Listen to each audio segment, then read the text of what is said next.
What is your biggest financial concern? Are you being as intentional with your finances as you could be? How confident are you that you'll reach your financial goals? How will life's transitions impact your financial plan? Welcome to the Clarity and Confidence for Life podcast with Tom Fleishel, founder, president, and CEO of Fleishel Financial Associates. Discover how we can help business owners, successful families, and corporate executives achieve clarity and confidence for life while providing tailored financial solutions that eliminate complexity and free you up to focus on what really matters in life to you and your family. Now, on to the show.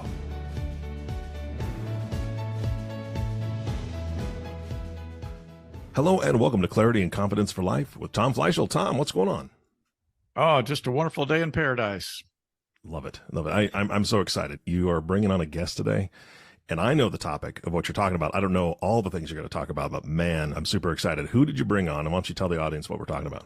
Today we have Jessica Rice, who's the Business Information Security Lead, nice title, joining us today from Raymond James.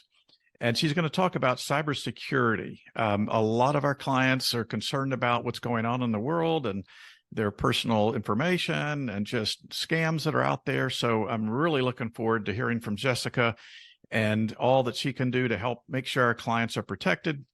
So Jessica, thanks for joining us today. Tell us a little about yourself. Yeah, thanks so much. And I'm happy to be here talking about cyber. I started with Raymond James in 2019 as part of our accelerated development program. And I got my start with cyber by managing the security awareness program, which focuses on socializing cybersecurity best practices and policies across the firm. Now I support our private client group, and basically what a BISL does, so Business Information Security Lead, is act as a liaison between that business unit and information security within our IT organization. So I assist with all things related to information security. Well, that sounds like quite a big job. Lots of responsibility. Oh, it's always interesting. Never a dull moment, we typically say. Now, in your everyday, you're seeing all kinds of these things come across. So what are some of the most common cybersecurity threats that you are seeing out there for not just our clients, but in general? Yeah, absolutely. So the majority of the threats that clients face all fall into the larger category of social engineering. And what social engineering is essentially when a cyber criminal or a threat actor relies on human nature and human psychology to get their target to provide them information. In the financial services space, the information they would naturally be interested in is account information, wiring instructions, routing numbers. And naturally speaking, in the financial services space, what are cyber criminals most interested in? Monetary gain. And that makes sense, right? Because that's where the money is. Social engineering comes in all forms. So curated phishing emails tied to current events, grandchild fraud, gift card scams, romance scams. Some of these scams, which start with seemingly innocent conversation, can go on for weeks or months before an official request is made. And that's the nature of social engineering, because that length of time really helps a cyber criminal establish trust with their target to make them more likely to respond and provide information. Yeah, so tell us more about these scams in particular. Certainly. So let me walk you through an example of a grandchild fraud scam, which we mentioned just now.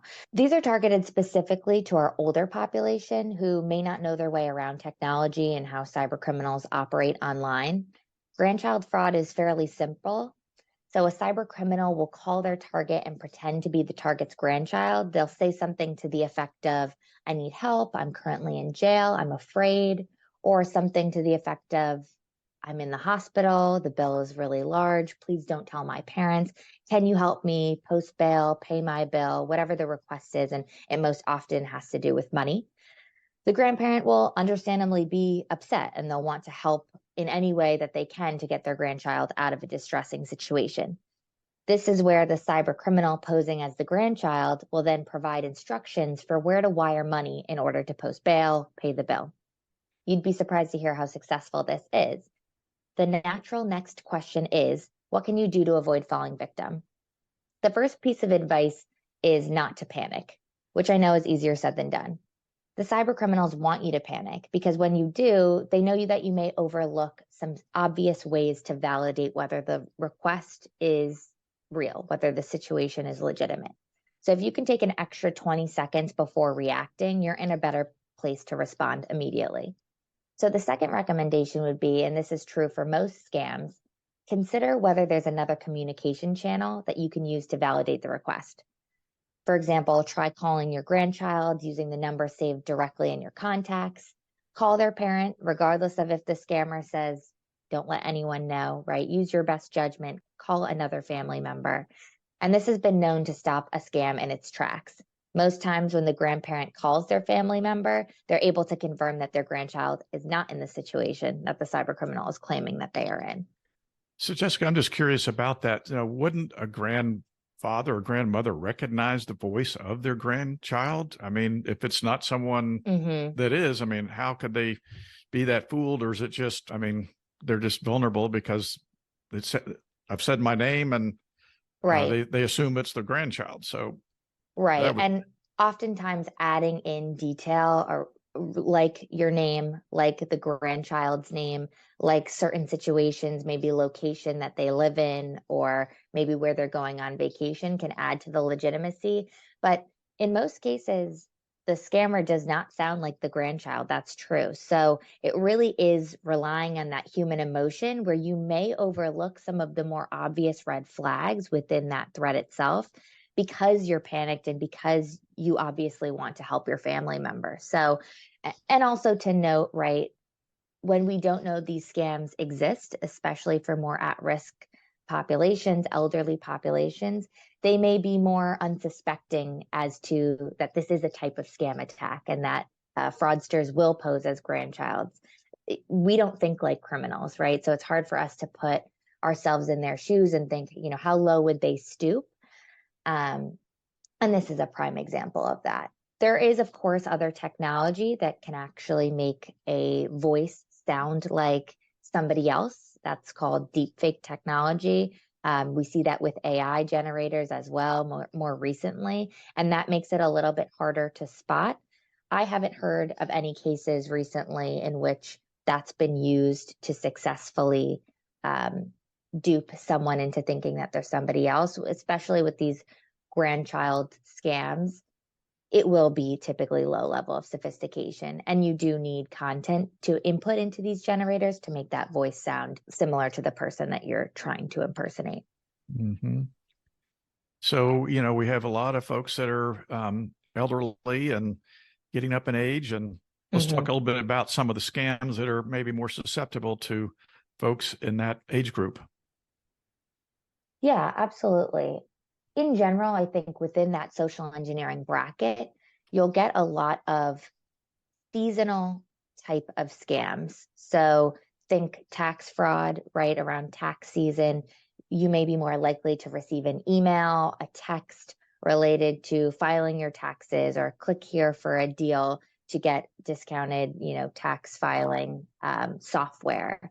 Or you may receive a email that states you have a delivery coming up around the holiday season, when people are more likely to be purchasing things online or in stores and having it shipped to their homes.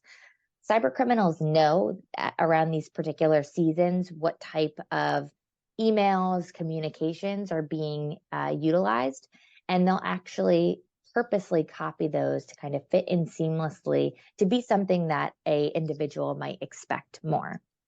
We see a lot of vishing, which is voice phishing, which is essentially calling up, right? Like we talked about with that grandchild scam, they'll call up pretending to be your internet service provider.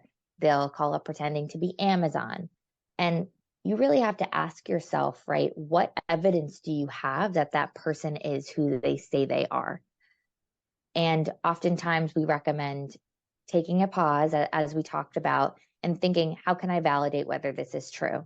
A lot of the times it's as simple as hanging up and calling the official number or navigating to the official website. Obviously, when we're handling our email, we're on autopilot a lot of times, right? We're blasting out email, we're responding to threads, we're forwarding email. And we really need to take a second at times to think, what am I being asked? Am I being asked to click on a link to open an attachment? And if that's true, is there another way that I can go to perform that same action, right? So there's a common example where a cyber criminal will pose as Gmail or your email provider and basically say, it looks like somebody has tried to log into your account. Please reset your credentials to be safe. And then, of course, there's a link within that email that says reset password. You could save yourself a lot of heartache, a lot of trouble if you go directly to your security settings within your email instead of clicking on that link. I think the same is true also with social media, right? A lot of the times we're sharing information online on our social media, on Facebook, with our friends in mind, right? We're telling them when we're going on vacation, we're sharing pictures, we're sharing our locations. And what we have to recognize is that cyber criminals are not looking at that information and thinking, oh, great, Jessica went on a really fun trip, right? They could be utilizing that information to say, okay, Jessica's not at work for a week. Maybe this is a great time to impersonate her to a colleague that may not know she's on vacation, or to escalate privileges and try to log into her account. So all of that information needs to be viewed from the realm of how could this be used against me? And of course, that can seem a little scary, right, to think about. But ultimately, when we're sharing things online, we do have to be conscious of our digital presence. So we've got all kinds of different scams, lottery scams, charity scams, the computer scam. Believe it or not, we had a client get really taken by this one. A single female in her early 80s, very sharp lady, had great mental acuity, but had a health event, a little vulnerable, and someone posing as an expert to protect her from being hacked demanded $500 Apple Pay payments, totaling, she ended up paying over $40,000. Oh boy. She came into our office totally convinced this was legitimate. And we sat there for like an hour and asked more questions. And finally, we got the phone number and called this person. And it was obvious that it was a scam. So she shut off the payments, was totally embarrassed by the whole situation. But had we not intervened, who knows how much she would have lost. Right. So, and that's the problem with those types of scams, is that there's often a stigma around it, right? There's that feeling of embarrassment when you are duped or when you do believe it. And that can sometimes equate to not telling anyone and being out that money. So it's at least a win that she contacted you and shared that with you as her advisor, right? Because you're way more attuned to seeing this type of activity and being able to validate it. yeah, what are some of the more common ones of the ones we've got a list here, but what are some of the most common ones that you're seeing these days that are getting people caught? Yeah, so we do see those IT support scams. And I think in general, technology can sometimes be overwhelming or seem like a foreign language. So when we do hear somebody calling and saying, hey, I'm your IT support, or hey, there's some malicious software on your computer, we need to take a look, that can institute fear, which is, again, that social engineering component of relying on human emotion. They're trying to elicit that fear, that sense of urgency that you need to act now.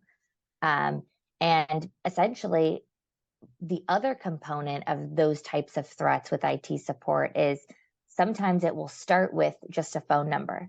So we actually saw a case in which an email was sent to one of our advisors that said, here's your invoice for your IT support, right? If you dispute these charges, or if you're not sure how you're utilizing us today, call this number.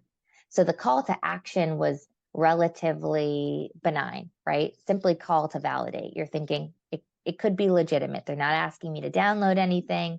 They're not asking me anything really right then and there. It's on my terms whether I call them. When you call that number, which is within the email, right, you're then directed to a fraudster owned or cyber criminal owned phone number, right? It's not the legitimate company. And that's how they get you, because once you're calling them instead of them calling you, you're kind of in their court, right? And your defenses may be down a little bit to provide them information. In general, right, when we talk about charity scams, when we talk about lottery scams, all of them have some common red flags, which are the topic is, please donate to charity, or this is your invoice to a charity that you didn't donate to, please call to dispute it. And when you do, there's a sense of urgency, there's a monetary loss that you want to avoid. Or sometimes it's calling on, your human emotion, right? Charity scams will happen around natural disasters. and suddenly there will be a foundation that wants your money, right? And how do you know it's legitimate or not? How easy is it to set up a fake website or set up an email domain that looks charity-esque, right? So that while the topic may change, the tactics don't change in a lot of cases, and they're all kind of centered around act now, don't think, don't validate. So you want to do the opposite of that. When they talk about Apple Pay or pay in gift cards, right? That should be a red flag to say, all right, this is not typically how they request money, right? Or especially if they only want you to use one particular type of payment service, that should be another red flag. And it's never too harmful to be overly cautious to say, let me navigate to the official website. Or if they're claiming to be a well-known IT support company, call up that official number on the website to validate that that person works there, that you do have an account. Some of those steps that you can take, even if you do believe that the request is true, right? Your first question should be, do I have this relationship? Am I aware of this relationship, right? If I don't recall signing a contract with an IT support firm, then that should be a red flag. Doesn't mean that maybe it's not true or that, another service provider doesn't outsource to them and that's how they're contacting you, but it's worth that extra step to validate, which could save you heartache of having to recover funds or attempting to recover funds. So Raymond James does have a lot of budgeted money set aside for protection. What does Raymond James do exactly to protect client information? Well, keeping client information protected is one of our main priorities from a technology solution. We employ what's called a defense in depth strategy, which has multiple layers of security to make ourselves a hard target against cybercrime. So this consists of technology solutions with overlapping capabilities designed to detect, block, and alert on suspicious activity targeting the Raymond James network.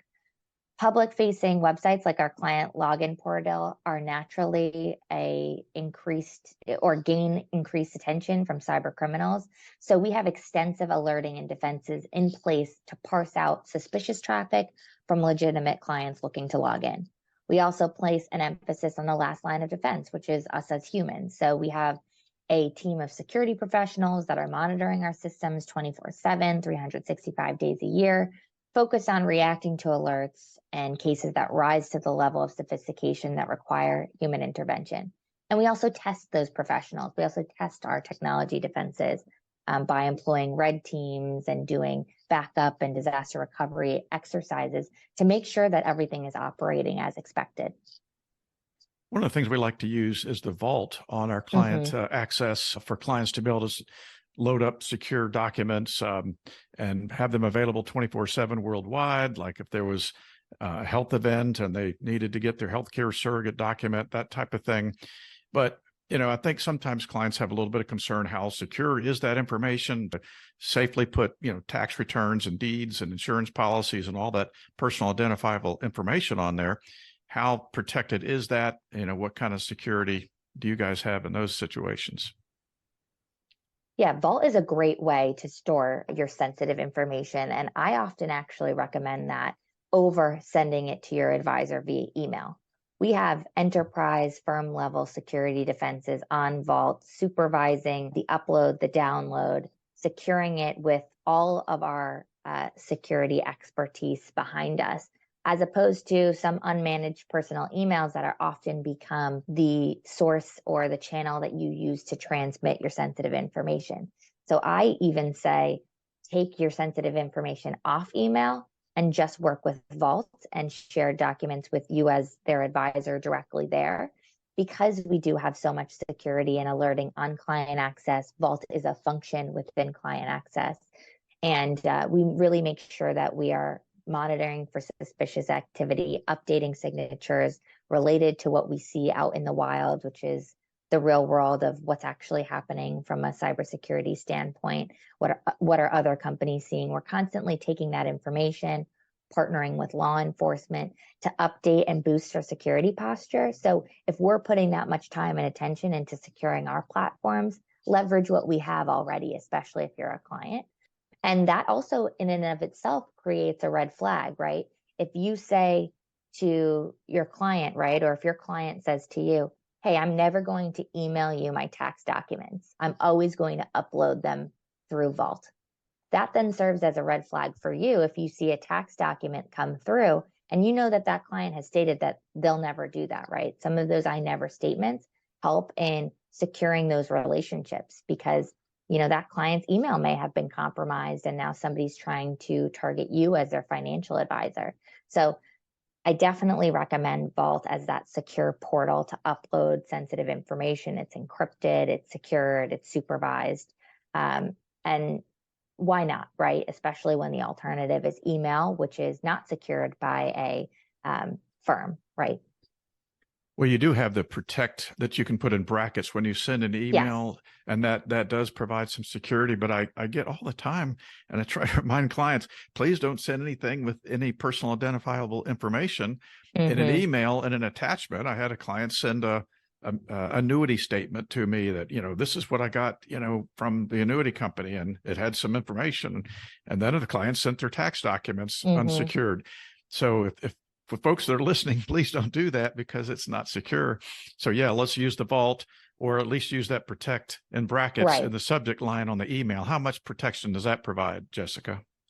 Yeah, it encrypts that data in transit, right, from a Raymond James email address to that unmanaged email address. It makes sure that it's a secure transfer of that data. So that's certainly another great option. It's just, as you said, there's human error that comes involved with forgetting to do that starter in the email line, or not realizing that an attachment may fall out of scope, or whatever the case may be. So rewiring your plan of action when it comes to sharing sensitive data and going directly through Vault is often probably the better long-term option. But Type Protect, for those that are really ingrained in utilizing email as their primary communication channel, is still a really good option. So we know that one of the things that's really on the rise is identity theft. Seems like that's pervasive everywhere. So why is that so much on the rise, you think? Well, as our online presences increase, so does the threat of identity theft. And that makes sense. The more information we share about ourselves online, the more ammunition we give to cyber criminals to leverage that information to perpetrate fraud. I always think about the social media PSA that arose a while ago about quizzes that are shared between friends on sites like Facebook. How many of us have seen posts online that have said, fill in this quiz and then tag 3 friends. And then the quiz consists of fill in the street you grew up on, the year you graduated high school, the name of your first pet, your mother's maiden name, right? Those are all typical security questions. So while your friend may think it's a fun quiz to share and reminisce on some personal details, cyber criminals are looking for ways to leverage that information to bypass security questions. They'll then log into your account and impersonate you to complete whatever their objective may be, which we've talked about is monetary gain in a lot of cases. So what are some ways that clients can protect themselves against these kind of cybersecurity threats? There's many ways that a client can protect themselves. And the good news is you don't need to be super technically savvy to make yourself a hard target against cyber attack. There's a few very fundamental best practices that you can employ both personally and professionally that can help you reduce the probability that you fall victim. The first one I'll talk about is enabling multi-factor authentication across all of your online accounts. So what is multi-factor authentication? It is essentially a second line of defense beyond your username and password. So think of securing your home, your physical home. Think of your deadbolt on your front door as your password, right? It's that first line of defense. A second line of defense to secure your home against theft would be a fence or a security camera. Multi-factor authentication is essentially like that fence or that security camera. It's something you have, like a secure token. It's something you know, like a PIN code, or it's something you are, like your biometric, your Face ID, your fingerprint. I recommend starting with accounts you access on a daily basis and then taking a look at your critical accounts. So if you're managing your email on a daily basis, enable multi-factor authentication on there. Then as you go and log into your bank account, enable multi-factor there, then to Facebook as you go there, right? And that basically makes it not such a significant lift as you're transitioning over to this more secure line of defense. And what this equates to is, we may not all have perfect days where we're completely on it, where we're wide awake and we're answering email, we're answering calls and texts, and we may slip up and we may provide our password accidentally, right? We think we're submitting it to a legitimate website. It turns out not to be, and a cyber criminal now has our login credentials. If you have multi-factor authentication enabled on whatever the account is that you provided your password, they can attempt to log into your account, but they can't authenticate or get into your account without providing the token code, the PIN code, or your Face ID, right? So it essentially stops the actual compromise from occurring. Yes, they have your information. You can always reset your password, but they couldn't actually get into your account. And what's important to note is that a lot of companies will provide multi-factor authentication functionality within your security settings, but they don't always mandate it. Raymond James, for example, we mandate multi-factor authentication on our external website for clients to log in because we know how important it is in preventing account compromise when people accidentally provide their credentials to a scammer. So highly, highly recommend multi-factor. And what else? What are some other ideas? Yeah, so the other piece is passwords, right? I mean, at this point, a lock on your front door of your house is a prerequisite, and the same is true for passwords. So we do want to make sure that those passwords are strong, which we know can be easier said than done, right? To have different and complex passwords across however many accounts that we accumulate throughout our life. We're not robots, so while a long password with random letters and special characters can be super secure, it's not always sustainable. So I recommend leveraging a passphrase. It could be a favorite song lyric. The best would be a mix of 3 random unassociated words with punctuation and special characters mixed in.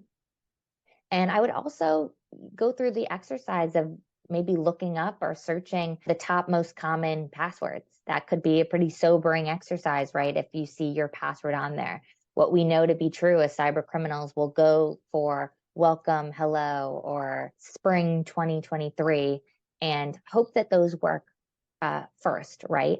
And if they can guess that password, then that's an easy win for them. And that's what we talk about making yourself a hard target, right? So if we can use a passphrase across all accounts, a password manager to store those passphrases, we're in a really good spot to make our passwords secure. I think the other piece too is a lot of us have been guilty of maybe reusing passwords in the past, right? We have maybe one main password and then we alter it ever so slightly across all of our accounts. Well, certain times data breaches or information leaks can be out of our control as consumers, right? If we hear that a social media site was compromised and there's a data breach, how much of an effort is it for us to reset that password? If we've used that same password on a lot of accounts, then we now have a headache to decide, okay, where did we use that? Where do we need to reset it? Maybe it's not a big deal that our Target.com account was leaked, that password was leaked, but it would be if we're using that same password on our financial accounts. So if you have a unique password across all of them, when you see that news, you can reset just the one and go about your day. It really sets you up for success and makes it not a huge, overwhelming lift when you do hear bad news like that. Would you like me to go on? There's plenty more. There's certainly some great ideas. What would be the top defense that you can think of that makes the most sense for our clients? I would say multi-factor is huge. It's much more likely that a client with a personal email, of course, all of these email providers are consistently, it's priority to do security, right? And to secure our accounts against a compromise. But it's so much more likely that a client's account will be compromised than it is for a firm level, your email account, right, to be compromised as a member of Raymond James, because of the amount of spam and the amount of suspicious email that anyone is subject to get in their personal email. I think we often notice if you have a work email versus a personal email, you're getting a lot more junk, a lot more spam, a lot more iffy emails in your personal email than you are in your work email. That's because a lot of the times your work email is filtering out a lot of that suspicious, malicious, and spammy email so that you don't even have to touch it. So your personal email, the probability of account compromise can be larger. So I think multi-factor authentication is huge for those accounts. And then the other thing that I would say is super important is making your financial advisor aware when you do fall victim to a cyber attack or when you have been a victim of identity theft is huge, because we know that there is a group of cyber criminals, a category that's primary focus is monetary gain.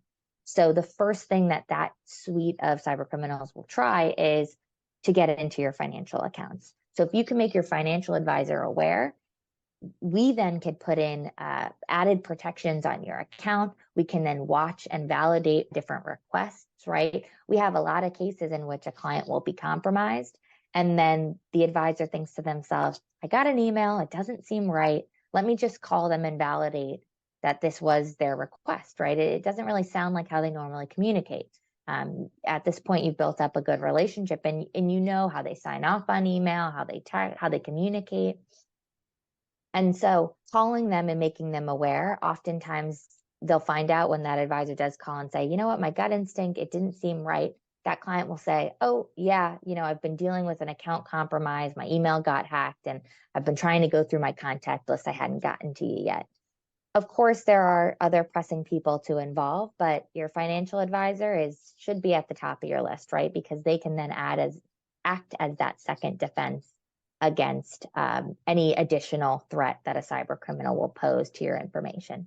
Yeah, you make a good point on that, because when that situation occurred with the lady that I mentioned earlier on the computer scam, we contacted your team and they gave us some tips and ideas on how to protect her and maybe even investigate the phone number and everything else. So we have resources and folks just like you that can help our clients as well. So we can leverage that capability when those situations do unfortunately occur.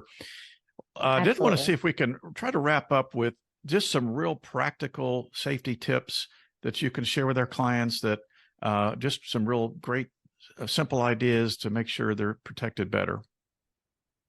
Yeah, I think the first simple idea would be talk about cyber more, right? Especially with your elderly and at-risk family members or individuals that are close to you, right? Spend time with your loved ones to make them aware of the scams that are out there. If you hear something that went on, right, oftentimes just talking about that and making them aware that those types of scams exist will give them the tools they need to identify those red flags when they do occur, right? If you've never heard of that grandchild fraud before, you may be caught by surprise if it were to happen to you. If you've heard of cases in which that's happened, you may be more likely to spot that if it were to occur and say, you know what, I've heard about this scam before, I'm not going to take action.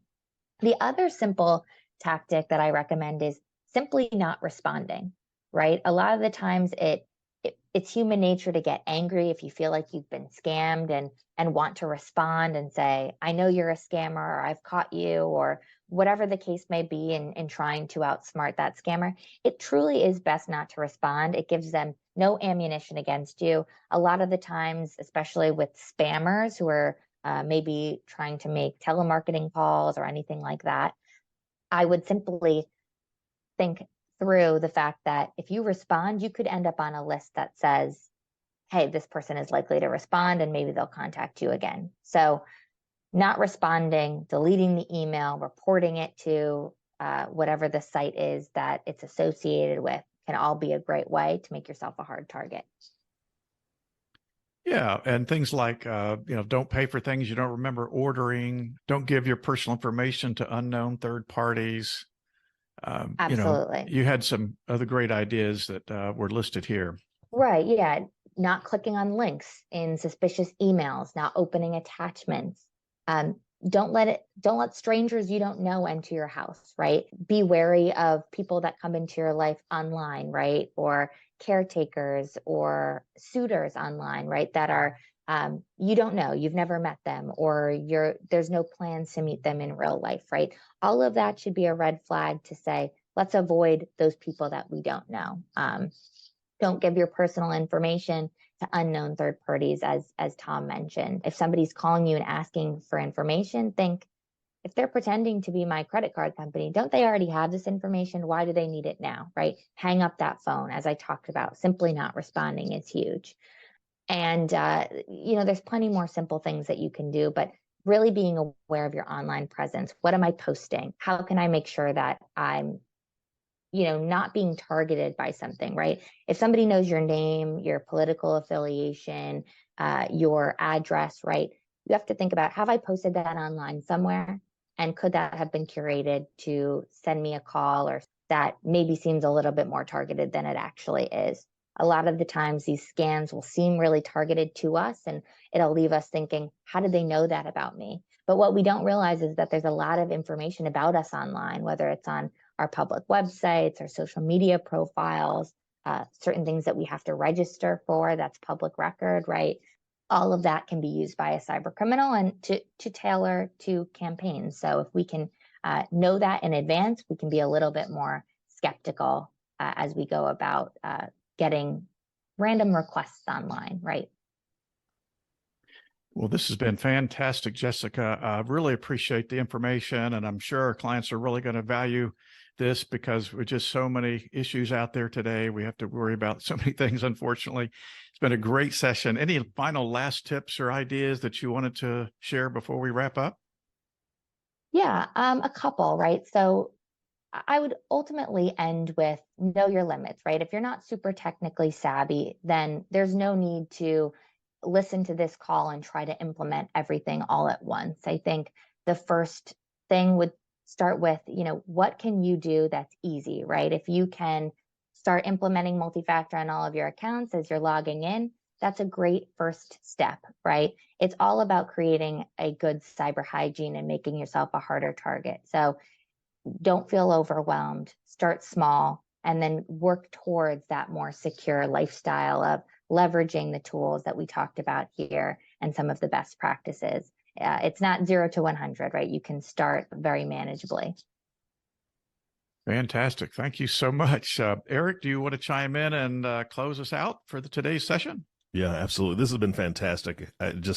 Jessica, it's so funny because some of the scams are so laughable, right? I mean, they're just ridiculous in nature. This just happened a few months ago while I was down in Texas for a family event, and I kept getting these phone calls. And so I finally answered one of them, and it was a gentleman that let me know that my subscription to the raffle ticket service, like, what is a subscription to a raffle ticket service? Anyway, he tried to leave me there for a while. Oh, well, there's just this past due balance of $109. He was just trying to hit me up for $100, basically. And I'm like, I strung him along a little bit because that's just the nature of who I am. And then I just, I called him out and hung up. But it was just laughable how silly that was. But just like you said, there are some really sophisticated ones. And I did want to ask one question. With the development of AI, right? I've seen a couple apps actually, and it's all supposed to be fun and games where and I won't name the app because I don't want any legality issues, but you basically create a friend, right? And it's a fake friend that you interact with and you chat with and that you text back and forth with, but it's all covered with AI. Are you guys seeing a lot of this? You spoke about the vocal stuff before, trying to replicate a voice. Now that's really difficult without all those samples, like you said. But things like this, where it's an AI that's just going back and forth and it understands human mannerisms, and apps like this that are basically training AI to be better and better at relationship building. Are you seeing that on the rise because of AI? Yeah, absolutely. I would say this is the primary example of new features, new technologies that are super cool for us as consumers. And we're looking at all the cool ways that we can leverage AI to increase efficiency just for fun, right? To test out. And cyber criminals are looking at that functionality and thinking, this is a great way for me to get more sophisticated, to get more seemingly undetectable, and not being able to rely on the voice that you're hearing on the other end of the phone, even if you know them well.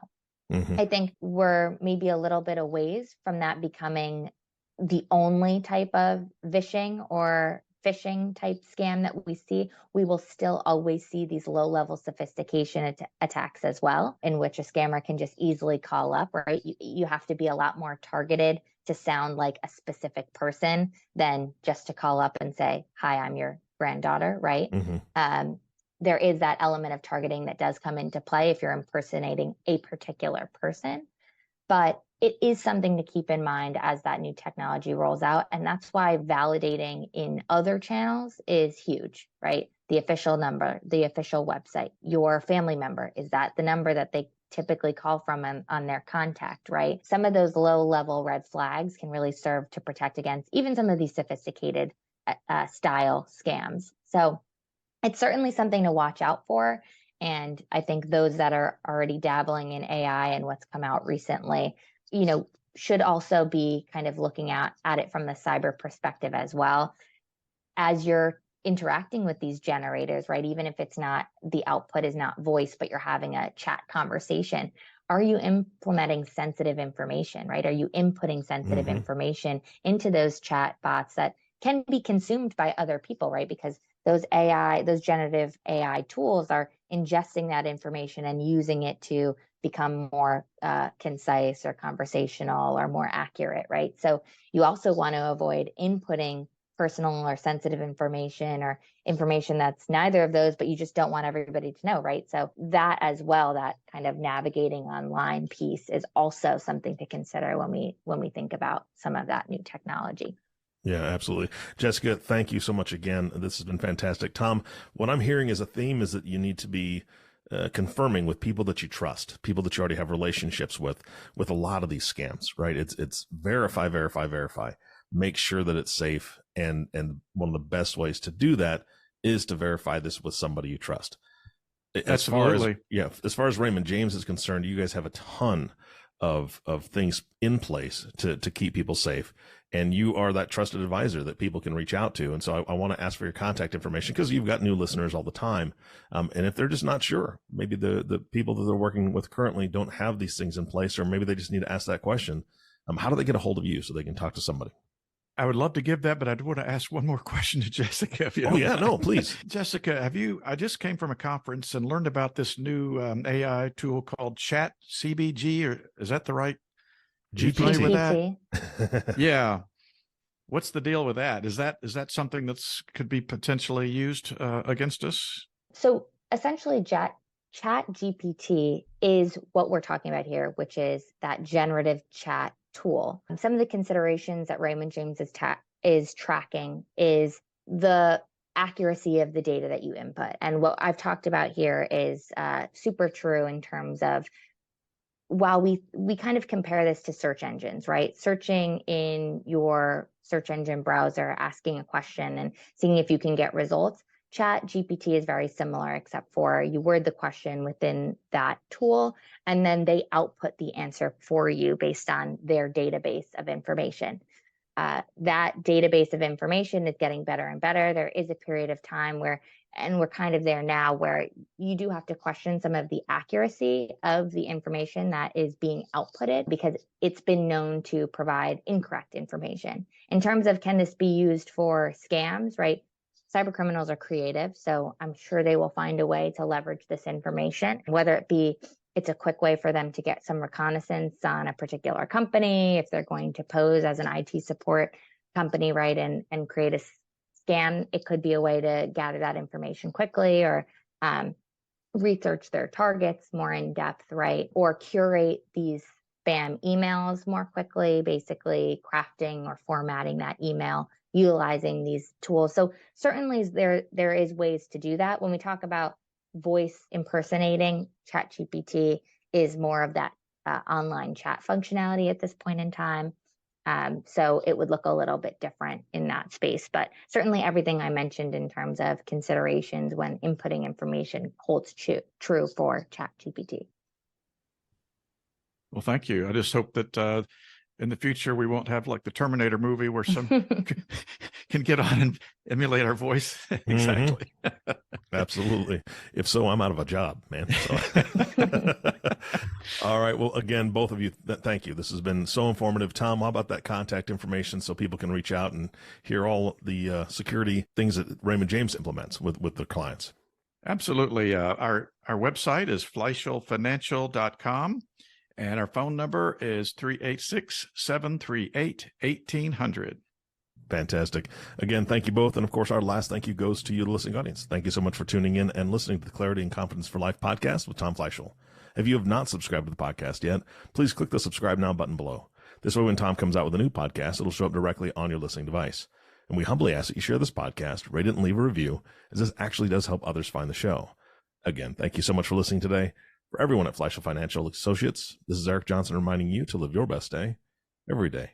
And we'll see you next time.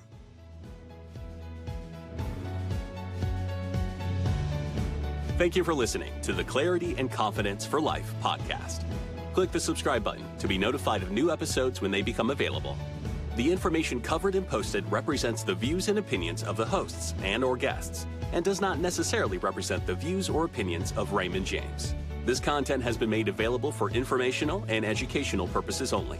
The content is not intended to be a substitute for professional financial advice. Always seek the advice of your financial advisor or other qualified financial service providers with any questions you may have regarding your individual situation. Securities are offered through Raymond James Financial Services Incorporated, member FINRA, and SIPC. Investment advisory services offered through Raymond James Financial Services Advisors Incorporated. Fleishel Financial Associates is not a broker-dealer and is independent of Raymond James Financial Services.